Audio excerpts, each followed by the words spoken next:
Hi, today we'll go through a quick introduction to power.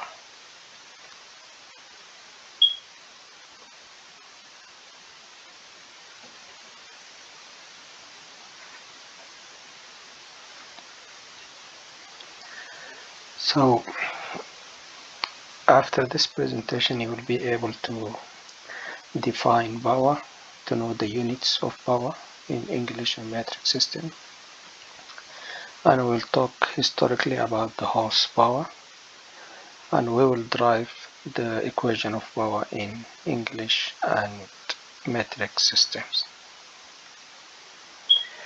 So, we know that work is a force moves through a distance. So in a linear work, that will be equal to force times distance.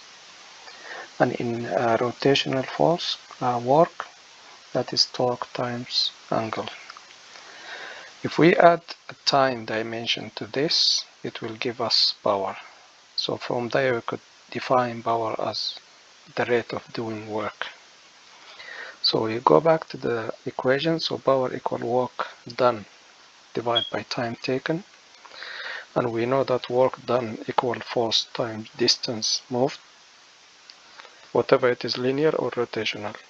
So then the power become force times distance moved divided by time taken, and also we know that distance moved divided by time taken is velocity.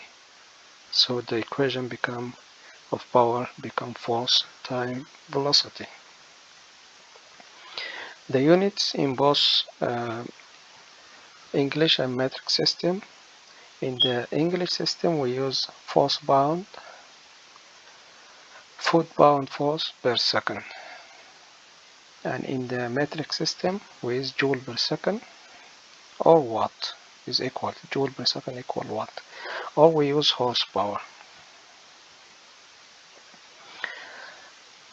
If you are wondering where the horsepower come from and why people talk about horsepower while we are talking about engine and pumps and something like that, scientists said that when the engineer James Watt was developing his early steam engine, he needed to compare the capacity of his engine with other forces, other machines that do mechanical tasks.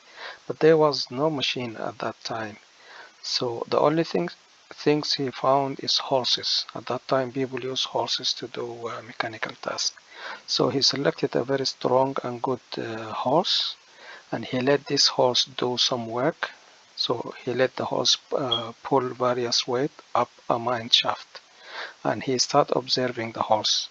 So he saw that the horse could perform 22,000 foot-pound force per minute. But he said he's not sure if this is the strongest horse around, so somebody could come with another horse that could do more than this. So he decided to add 50% to this, so 22,000 plus 11,000, it becomes 33,000 foot-pound force per minute. And if we take that per second, it will be 550 foot-pound force per second. So if we change that to metric units, it will give us 746 watt. So to derive the equation of power in both English and metric system, so we need to go back to the equation of work. So we said work equal torque time theta, or time the angle in foot-pound force. And power is torque time angular velocity, also in foot-pound force per second. And we know that angular velocity is 2 pi n divided by 60, and n is the speed in RPM. So if we substitute that on the power equation, it will give us torque times 2 pi n divided by 60, and the unit is foot-pound force per second. And we know that 1 horsepower equal 550 foot-pound per second. Then the power becomes torque times 2 by n divided by 60 foot-pound force per second times 1 pound force over 550. So the foot-pound force per second will cancel with the foot-pound force per second, and we will remain with horsepower, and this will be our equation in the English system. And in the metric system, for the torque, we use Newton meter for the torque.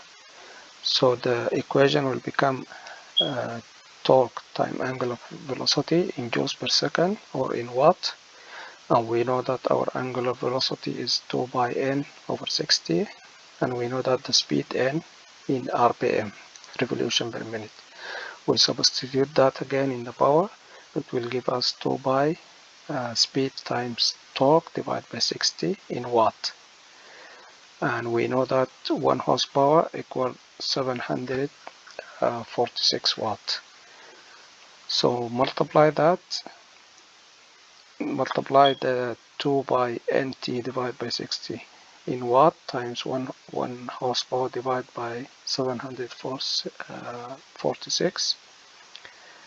Then the watt will cancel and will remain with horsepower. So this will be our equation in the metric system.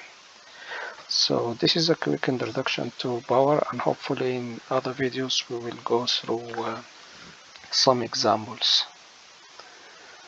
Thank you for watching.